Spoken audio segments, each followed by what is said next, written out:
अस्सलामुअलैकुम। जैसे कि हमने लास्ट वीडियो में डिस्कस करा था नर्व्स और पॉलीगॉन्स की डिफरेंस, तो इस वीडियो के अंदर हम उनकी डिफरेंसेस को देखेंगे और थोड़ा बहुत उनके बारे में डिस्कस करेंगे, कौन कहाँ पे इस्तेमाल हो सकता है, कौन कहाँ पे नहीं हो सकता।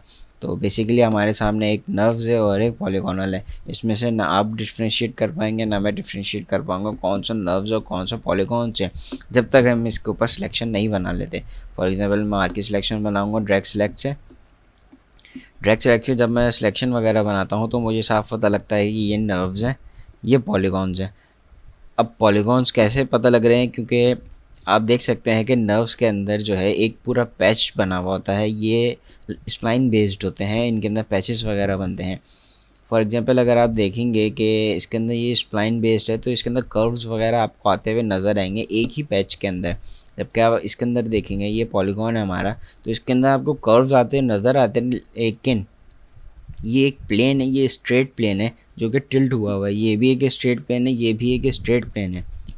तो बेसिकली जो है पॉलीगॉन्स जो हैं वो प्लेन्स पे डिपेंड करते हैं बनिस्बत नर्व्स के, जो कि स्प्लाइंस पे या कर्व्स पे डिपेंड करते हैं। अब अगर हम इसके थोड़े डिफरेंस वगैरह देखेंगे तो अगर मैं वर्टेक्स वगैरह, जो मैंने आपको कल बताया था कि इसका वर्टेक्स मोड होता है, मैंने आपको बताया था कि इसका फेस मोड होता है, एज मोड होता है। तो इसकी मूवमेंट भी उसी तरह होती है। अगर मैं फेसेस को मूव करूँगा तो इस तरह होगा, एजेस को मूव करूँगा तो वो अपने हिसाब से होंगे, वर्टेक्स को करूँगा तो एक पॉइंट के उसमें मूव होगा। अब बात आती है नर्व्स की, तो नर्व्स के अंदर ज़्यादा मूवमेंट तो ऐसे नहीं होती है, वो सिर्फ कंट्रोल वर्टेक्स से आप मूव करेंगे, डायरेक्ट सेलेक्ट करेंगे। जैसे कि मैंने आपको बताया था कि पैचेस होते हैं, ये इसके अंदर पैच बना हुआ है एक, तो अगर मैं कोई और सिलेक्ट करूँगा तो ये वहाँ का पैच उस हिसाब से उठा लेगा। मतलब ये है कि अगर मैं इसको मूव करता हूँ तो मैक्सिमम इन्फ्लुएंस जो है यहाँ तक आएगा, इससे आगे भी जाएगा लेकिन ज़्यादातर जो यहीं तक रहेगा, इससे बाहर मुश्किल ही जाए। तो अगर मैं इसको मूव करूँगा तो ये यहाँ तक का होगा इसका मैक्सिमम इन्फ्लुएंस, जो जैसे कि आप देख सकते हैं कि यहाँ तक इसके इन्फ्लुएंस आ रहा है, इससे आगे ही नहीं जा रहा। तो बेसिकली नर्व्स जो है ये नॉर्मल, इसके अंदर जब आप मॉडलिंग करेंगे या कुछ भी करेंगे तो ये स्मूथ मॉडलिंग होगी बनिस्बत पॉलीगॉन्स के।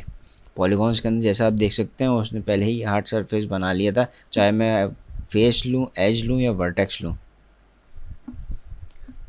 अब बात आती है सब डिविजन्स की। जैसे कि हमने पढ़ा था सब डिवीजन जो हम किसी भी चीज़ के लिए इस्तेमाल कर सकते हैं, वो दोनों तौर पे हर तरफ इस्तेमाल हो सकता है, नर्व्स की जगह भी, पॉलीगॉन्स की जगह भी।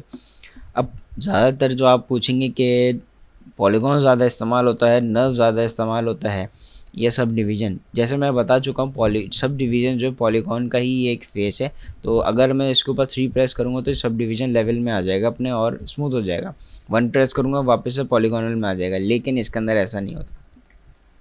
तो बेसिकली जो है नर्व्स हमारा स्मूथ सरफेस के लिए इस्तेमाल होता है, लेकिन ज़्यादातर हम पॉलीगॉन्स को ही यूज़ करते हैं। 3 प्रेस करके सब डिवीज़न लेवल पर ले आएंगे, नर्व्स वाला काम हमारा पॉलीगॉन कर देगा। तो नर्व्स का इस्तेमाल होता है, ऐसा नहीं है कि नहीं होता। इंडस्ट्री में नर्व्स का इस्तेमाल होता है छोटी मोटी चीज़ें बनाने के लिए, जो कि हमारा ज़्यादा ज्योमेट्री नहीं घेरती।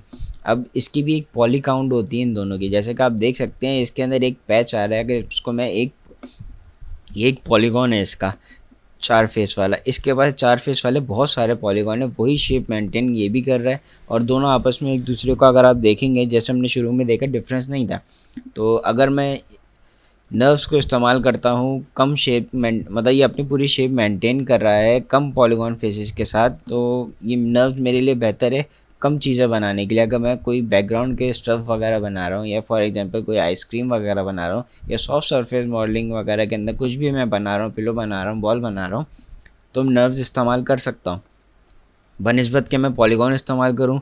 या अगर मैं इसके सब डिवीज़न लेवल भी कम कर लूँ और पॉलीगॉन की जो पॉली काउंट है ये भी कम कर दूँ, उसके बाद सब डिवीज़न लगाऊँ, तो बेसिकली वही फ़र्क पड़ जाएगा जो अभी इसके अंदर जितने पॉलीगॉन्स हैं, जितनी पॉली काउंट इसके अंदर अभी है, सब डिवीज़न लगाने के बाद बेसिकली सब डिवीज़न करता ये है कि पॉली काउंट बढ़ाता है और स्मूथ अप्लाई कर देता है।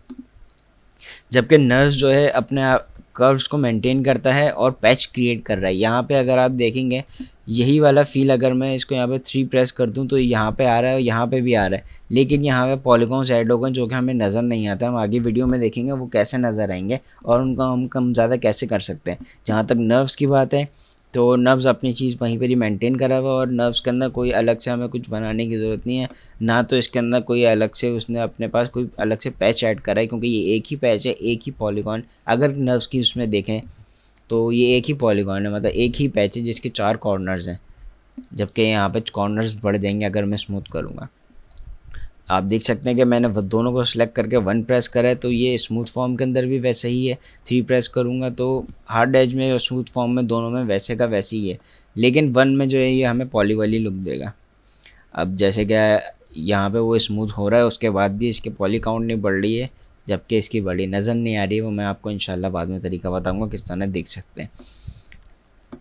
बाकी हमने डिस्कस करा था इसके अंदर आइसोपर्म वगैरह होते हैं, तो आइसोपर्म हमारे इसलिए काम आते हैं कि अगर हम एच का लूप सेलेक्ट कर लेंगे, यहाँ पे हमने इसको ब्रेक करना है, तो हम एडिट में मतलब इसको कर सकते हैं, इसको एडिट कर सकते हैं, इसको ब्रेक कर देंगे, चाहे तो हम ये ब्रेक कर दें। अब मिसाल के तौर पर हमें यहाँ से यहाँ तक का लूप चाहिए, तो इस एच पे रख के मैं अगर ड्रैग करूँगा तो यहाँ पर मेरे एक लूप क्रिएट कर देगा, क्रिएट नहीं करेगा, मार्क करेगा। अब मैं इसको यहाँ पर एडिट कर सकता हूँ, यहाँ पे इसके ऊपर लूप बना सकता हूँ। फॉर एग्जांपल मैं चाहूँ नीचे से चाहिए यहाँ तक का, तो यहाँ तक कर लेगा। जैसे कि मैंने आपको बताया था ये मार्क कर रहा है, तो हम मार्क रिमूव हो सकता है। तो अगर हमने बहुत सारे मार्क लगाने हैं तो मार्क तो लगेंगे नहीं, तो हमें एक एक करके उनको कन्वर्ट भी करना पड़ेगा। उसकी शॉर्टकट कीज़ होती हैं, वो भी इंशाल्लाह मैं आपको नेक्स्ट में वीडियो में जब हम मॉडलिंग पे आएंगे तो उसमें मैं आपको बताऊँगा। जहाँ तक बात रही पॉलीगॉन्स की, तो अगर मैं 1 प्रेस करूँ और इसके अंदर अगर मुझे एज लगानी है तो वो कनेक्ट कंपोनेंट वगैरह से लगेगी, वो भी आगे आके हम जब पॉलीगॉनल मॉडलिंग पे आएंगे तो उसके अंदर हम डिस्कस करेंगे। फ़िलहाल अभी इसके अंदर यही था कि इनके डिफरेंस वगैरह हमें पता लग जाए, हमें इनके बारे में पता लग जाए कि कितना डिफरेंस होता है, कौन किस लिए काम आ सकता है। तो बेसिकली पॉलीगॉन जो है वो हर जगह आपके इस्तेमाल में आ सकता है, नर्व्स की जगह भी आ सकता है, और अपनी जगह तो वो रहेगा। जहाँ तक बात रही नर्व्स की, तो नर्व्स नहीं आ सकते। क्यों? क्योंकि इसके अंदर से हम एक्सट्रूड कुछ भी नहीं करवा सकते। पॉलीगॉन्स के अंदर से अगर हम कोई कैरेक्टर बना रहे हैं, उसके अंदर हाई डिटेल दे रहे हैं कि उसके चेस्ट के अंदर से हाथ निकल आए, हाथ निकलने के बाद उनके अंदर कर्व्स आ जाएँ, डिटेल आ जाए, तो नर्व्स के अंदर ऐसा कुछ भी नहीं होता। नर्व्स डिटेल कंटेन नहीं कर सकता, जैसे कि आपके सामने है जिसकी जो उसकी वैल्यू है। इसके अंदर जो अगर हम डिटेल देंगे तो बहुत मुश्किल हो जाएगा और बहुत कॉम्प्लेक्स हो जाएगा हमारे लिए हैंडल करना बनिस्बत पॉलीगॉन को हम नॉर्मली अगर चाहें तो हैंडल भी कर सकते हैं, मूव कर सकते हैं। कैसे मूव कर सकते हैं? एक साथ ज़्यादा एजेस मूव होंगी, स्मूथली मूव होंगी, सॉफ्ट सिलेक्शन क्या होती है, इंशाल्लाह जब हम पॉली मॉडलिंग पाएंगे तो वो सब आपके साथ डिस्कस करेंगे। अभी के लिए फ़िलहाल वीडियो में यही था कि हमें इनकी डिफरेंस पता लग जाए, इनके बारे में पता लग जाए, तो इंशाल्लाह नेक्स्ट वीडियो में आपको थोड़ी और डिटेल प्रोवाइड करूँगा। अल्लाह हाफिज़।